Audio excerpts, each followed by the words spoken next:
यो कथा कान्छा र फुलमायाको हो। उनीहरू एक अर्कालाई मन पराएर सानै उमेरमा विवाह गर्छन्। तर सानै उमेरमा विवाह गरेका हुनाले जीवनमा ठूलो समस्या आउँछ। अब हेरौँ के हुन्छ।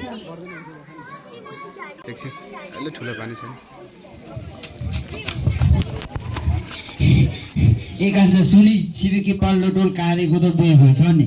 हामी हिजो भोज खाइ नै आए यार। ए हो र? हो त नि। ए म भन्दा सानो हो त्यो काले बोको बिहे भएछ। मेरो बो कहिले हुने हो गाँठे? कट्टो लगाउँदा लगाउँदै भएछ जाने भयो।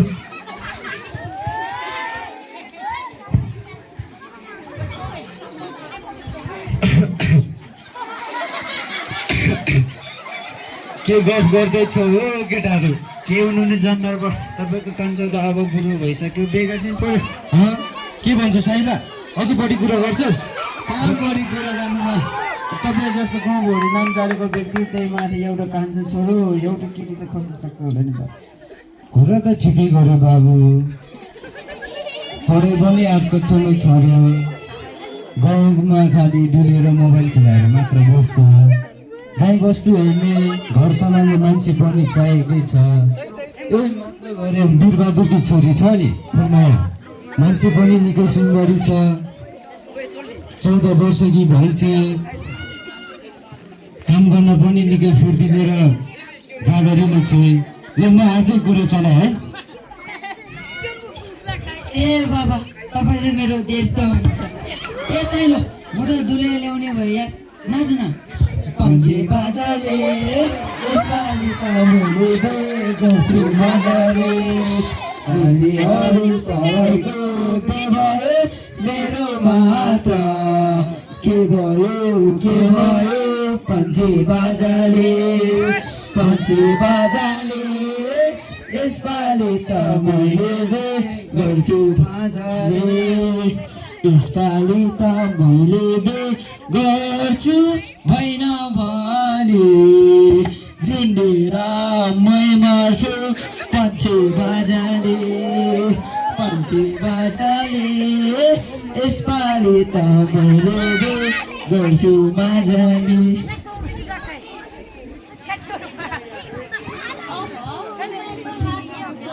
छोरा जान्छन् र सबैजना खुसी भएको देख्न पाउँछन्। नमस्कार है हजुर, नमस्कार। हामी त घुमफिर गर्दै हजुर घरसम्म आइपुग्यौँ। अनि सन्चो आरामै हुनुहुन्छ? नमस्कार हजुर, सन्चो आरामै भनौँ। आजसम्म भगवान्को कृपाले गर्दा बाँचिराखेछौँ। बस्नुहोस् न पर्जीमा। हस् हजुर हस्, बसे है, हामी बस्नै आएको हो। अनि हजुर कति कामले आज यतासम्म आउनु भयो? छोरोको लागि हात माग्न आएको हो। ए हो र हजुर, त्यसो भए त झन् राम्रो भइगयो नि, होइन र? हजुर जस्तो धनीमानी व्यक्तिसँग सम्बन्ध जोड्न पाउनु त खुसीको कुरा भइहाल्यो नि। तर हामी जस्तो गरिब परिवारसँग नाता सम्बन्ध जोड्न हजुर जस्तो मान्छेलाई सुहाउँछ र? भोलि समाजले केही भन्लान् कि? आमाले पनि कस्तो कुरा गर्नुभएको। कान्छा र मेरो त 6 कक्षामा पढ्दा नै हामी एकअर्कामा माया गर्थे, होइन र कान्छा? हो नि फुलमाया, ऊ बिना त म बाँच्न पनि सक्दिनँ। म पनि कहाँ सक्छु र फुलमाया। मायामा कहाँ धनी गरिब जातभातको कुरै हुँदैन नि। ए हो र नानी? त्यसो भए कुरा सकी गर्ने कि कसो हो? हो हजुर। पत्रमा हेर्दा मङ्सिरको 2 गते बिहेको लगन परेछ। त्यही दिन बिहे पक्क गरौँ। हस् हजुर, हजुरले भनेपछि हामी तयार नै छौँ। हस् हजुर, अब लाग्यो है। हस् हजुर हस्। बोस भतेर खान्छ।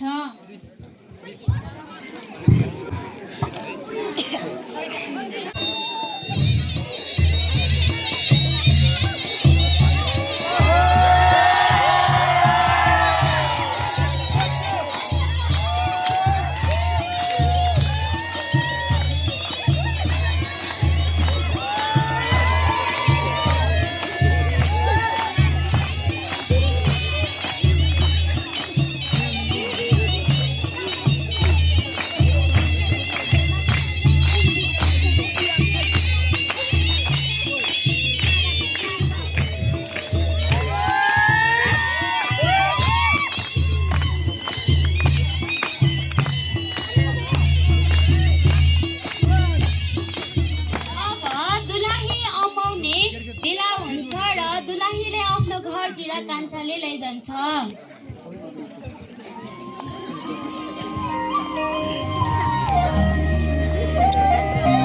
आमा राम्रोसँग बसिरहेको है, जन्म घर छोडेर कर्म घर जाँदैछ।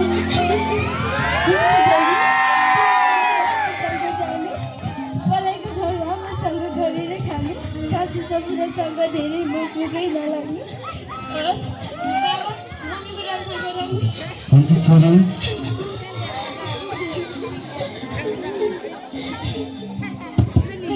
नराम्रो बहिनी, छोरीको जात यस्तो हो, पढाइ घर जानै पर्छ।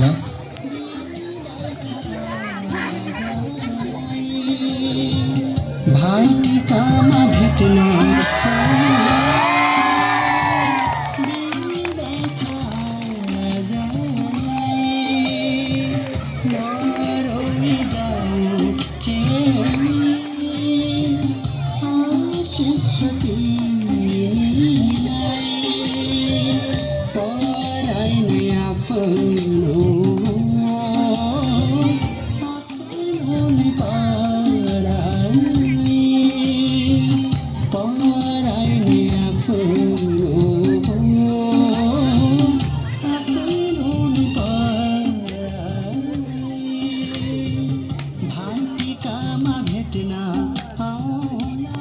राम्रोसँग जाने है बहिनी, आफ्नो राम्रो ख्याल गर्नु। म बेला बेलामा फोन गरिरहन्छु। होस् त मम्मीको राम्रोसँग हुन्छ बहिनी, राम्रोसँग बस्नु है, हामी त लाग्यो। हस् आफूहरू पनि आफ्नो ख्याल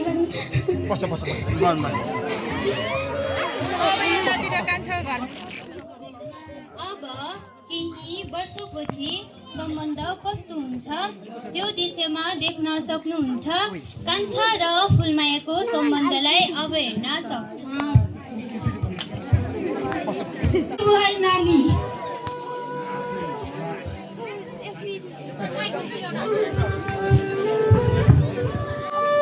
बुहारी, ए बुहारी नानी। हजुर आमा। हेर ओछ्यानमा घाम लागिसक्यो, अझै उठे छैन। घाँस गान जानु पर्दैन क्या हो, खाना बनाउनु पर्दैन। बिहान नभएको आइमाई। आज मलाई अलि सन्चो थिएन आमा, त्यही भएर ढिलोसम्म सुतेको। सन्चो हुने दिनमा त मैले गर्थेँ त हजुरलाई केही अराएको थिएन। अझै नाटक पर्छस्, अझै के कामकाज छैन। दिनरातभरि खान्छ बस्छ सुत्छ, अझै नाटक पर्छस् अलक्षिनी। हे भगवान, कस्तो घरमा आइपुगेछ मेरो कर्म। हेरेर आफ्नै सासमा मुख लाग्छस्, तँलाई अलक्षिनी। तर दिमाग नभएको अलक्षिनी दिमाग छैन। कस्तो अलक्षिनी नि, यो कान्छा छोराले पनि कस्तो दिन परि पाइछ नि, लाउन नि ठुल्क अलक्षिनी। हे तेरीको दिनकै यो बुढी र आमाको किसकिसले टेन्सन भइसक्यो यार। ए साइलो माइलो जाउँ भोटी बसालतिर। अहिले फेरि गाल्यो। अनि के छ त कान्छातिर बुढी के गर्छ, दिनकै रुन्छ यार, भनेको के मान्दैन। सानै उमेरमा पुग्रो भइसकेपछि यस्तै हुन्छ यार। नमस्कार है सौरी, नमस्कार। हामी फेरि आइपुग्यो। अनि आजको स्पेसल के छ सौनीको भट्टीमा? नमस्कार है, नमस्कार। स्वागत छ तपाईँहरूलाई मेरो भट्टीमा। अनि भर्खर झिकेको 3 पानी खाऊ, अनि बरु सितान चाहिँ के खाने होला? अहिललाई भटमा सर्दै गएर सौनी एकछिनपछि मगाउला नि। ल ल पर्खिन है।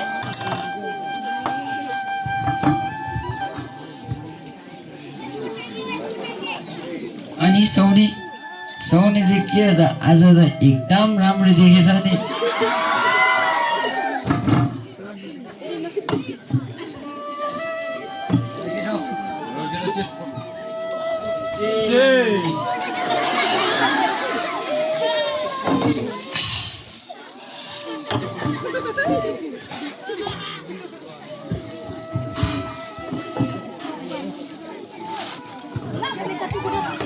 यो भटमास खाँदै गर्नु, अरू के लिनुहुन्छ? ढुङ्गुरको मासु बनाउँदै गर्नु न।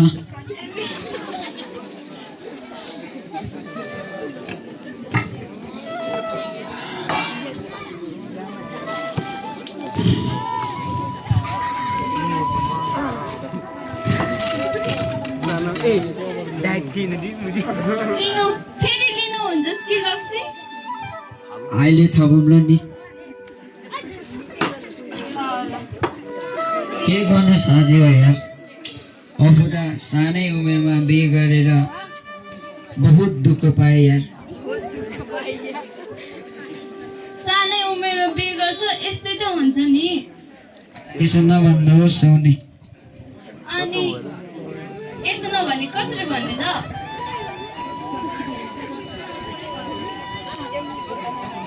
बरु साउनीको के छ विचार मसँग जाने हो त तिम्रो बुढीले मार्दा नि फेरि मलाई मार्छ म छँदै छु नि बुढीले छुनै सक्दैन तिमीले तिमीले पो बुढीलाई निकाल्दैन त अर्काको छोरी त त्यतिकै कहाँ निकाल्नु पाउँछ र जाउँ न हो साउनी जाउँ म तिम्रो लागि आकाशको तारा टिपेर ल्याइदिन्छु हो नाटक धेरै भयो यो कान्छोले के भन्छ आकाशको तारा हो टिपिदिन्छु भन्छ म त सौनीको लागि समुद्रभित्र गएर हिरा ल्याएर दिन सक्छ घिरे सानो र कान्छो तिमीहरू दुईजना भन्दा म सौनीको लागि झन् मुटु झिकेर दिनै सक्छु तिमीलाई के गर्छ हो पर्दैन तिमीहरूको मुटु तिमीसँगै राख ल केटा लागौँ अब साउनी मान्दै मानेन ल ल पुग्यो भने गए हुन्छ साउनी ल ल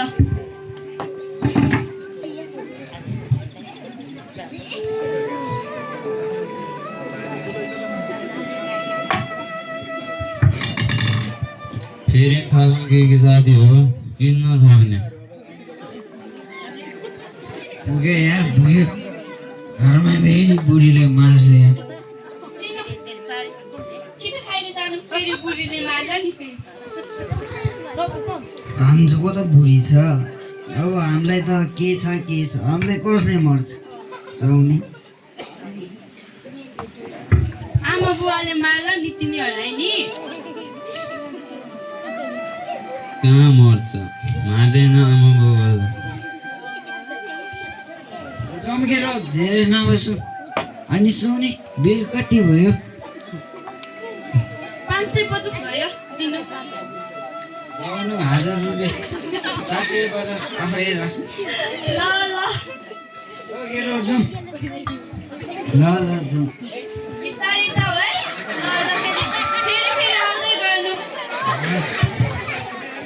ए केटा हो एकछिन रोक त मेरो अझै काम बाँकी छ I love you, Sony. ए केटा हो मेरो त फुल लिख्यो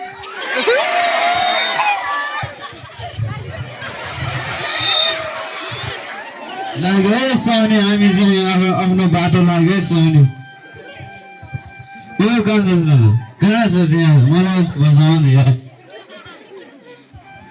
खुट्टै भुइँमा टेक्न सकेन यार लगेर आफ्नो बाटो लगाऊ लगाउँ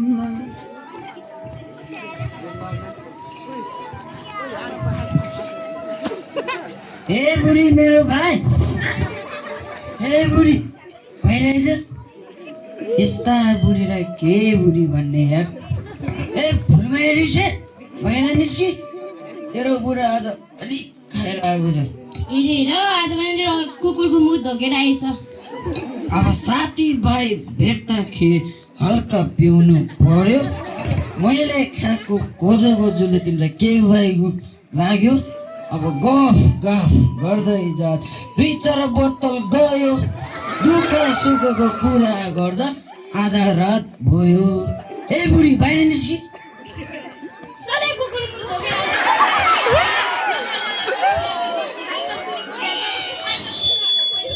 बुढी ल्याइन्छ मेरो भाग्य भने हे भगवान् कस्तो यस्तो गर्नु थियो भने हिजोको दिन भएको के अरे मुखमा लाग्छ तँलाई तँलाई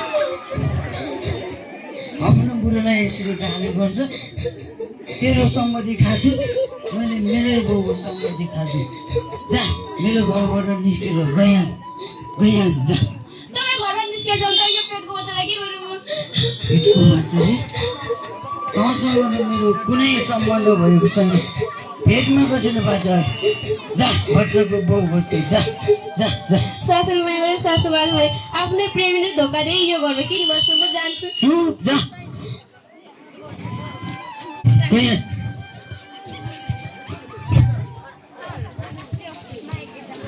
ए छोरी नै आइपुगेछ ए फुलमाइकी खाजा बनाउँदा छोरी आएकी छ अनि छोरी सन्चै छ सन्चै बाबा ए यो त रुनु पो थाल्यो त अरे जयको खबर के छ खै के भन्नु र बाबा सोधे रक्सी खानुहुन्छ दिनकै मलाई कुट्नुहुन्छ सासु आमाले दिनकै काम गरिने भनेर कुट्नुहुन्छ आज सबैजना मिलेर मलाई घरबाट निकाल्ने त्यही म त्यतातिर बल्ल थाहा पाइस् होला नि सानै उमेरमा लभ गरेर बे गरेर मरिस् उभिन बाँच्न सक्दिन भन्दिस् त मेरो लभ मेरो मुटु भन्दिस् त आज आएर धोका पाइस् होइन बल्ल थाहा पाइस् होला नि थाहा पाएँ आमा मेरो बुद्धि बिग्रेर यस्तो भयो मलाई माफ गरिदिनुहोस् आम्बुबा म सँगसँगै पढिरहेको साथीहरू अहिले पनि स्कुल गएर आफ्नो अगाडि देख्छ मेरो मात्र यो सब धेरै कारणले गर्दा भएको तैँले बे गर्छु भनेर जिती नगरेको भए आज यो सब घटना घटेकै हुने थिएन मलाई माफ गरिदिनुहोस् आम्बु जान्नुहोस् त मैले ढाँचा बनाएको छु हेरेर आउनु विकास सुरु हुन्छ र फुलमाइला अस्पताल लैजाँदै गर्दा अवस्था निकै गम्भीर हुन्छ अब हेरौँ त्यसपछि के हुन्छ आमै नामै कासी पिन्दै मेरो छोरीलाई के भयो ए बुबैको बाछी आउनु न मेरो छोरीलाई बिना लागि दुस्छ नजिकैको ससुर चौकीलाई जानु पर्यो छिटो गाउँको मान्छेहरू बोलाउन जानु न यसैन मेरो छोरा लास्टै चिकित्सक बिराम भएको छ के भयो ल छ हिँडै छु ओ जमजम साथीहरू छिटो जाउँ न जमजम के भयो तपाईँको छोरीलाई ल साथीहरू छिटो काम गरौँ न ल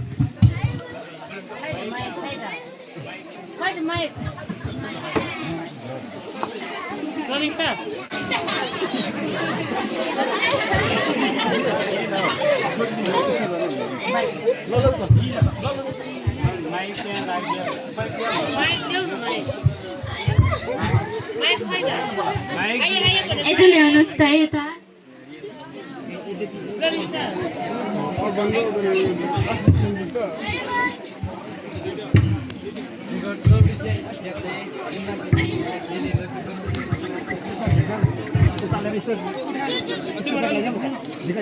गर्छु बिस्तारै नानी बिस्तारै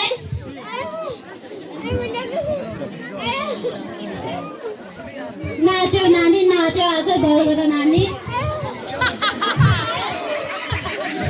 नाच्यो नानी नाच्यो अझै बिस्तारै भयो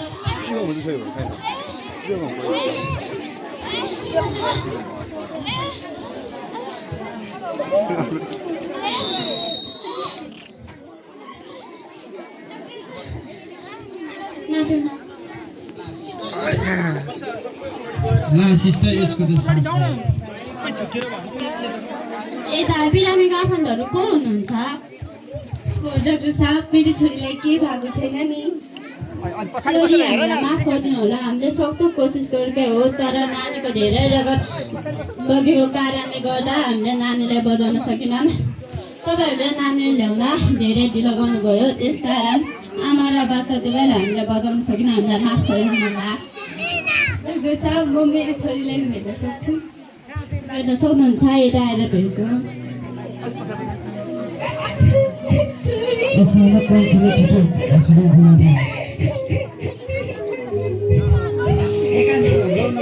एकाएसी के बिरामी भएर अस्पतालमा भन्नुभएको छ जाने होइन भेट्न म फुल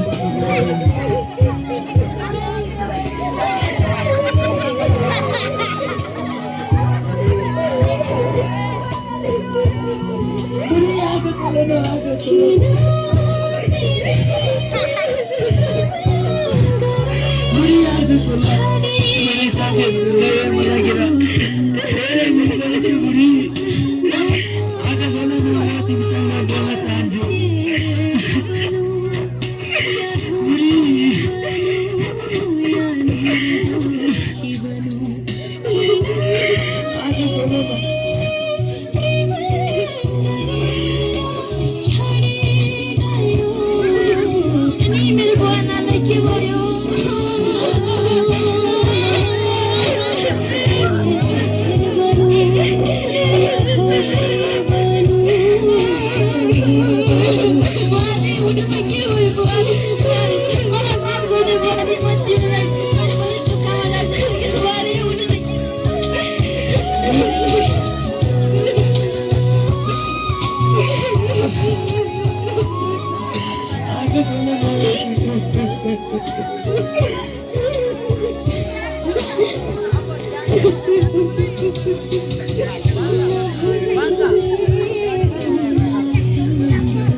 आजको यो नाटक सकियो तर यसको सन्देश यही समाप्त हुँदैन।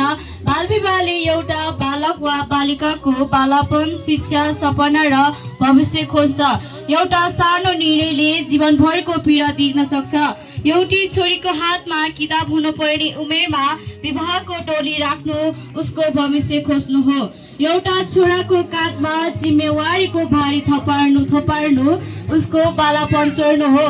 बाल विवाहले केवल दुईजनाको जीवन होइन, एउटा परिवार र समाजको भविष्य पनि अन्धकार बनाउँछ। आजको मञ्चमा देखेको कथा नाटक नहोस्, यो हाम्रो समाजको यथार्थ नबोधोस्। हरेक बालबालिकाले आफ्नो बालापनमा हाँस्दै बाँच्न पाउन, पढ्न पाउन र आफ्नो सपना पुरा गर्न पाऊ। आउनुहोस् हामी सबैले आज यो प्रण गरौँ। कुनै पनि बालबालिकाको सपना उमेर नपुग्दै विवाहको नाममा नटुटोस्। त्यसैले आउनुहोस्, बाल विवाह अन्त्य गरौँ, बाल अधिकारको सम्मान गरौँ, शिक्षित, सुरक्षित र उज्जवल भविष्यको निर्माण गरौँ। धन्यवाद।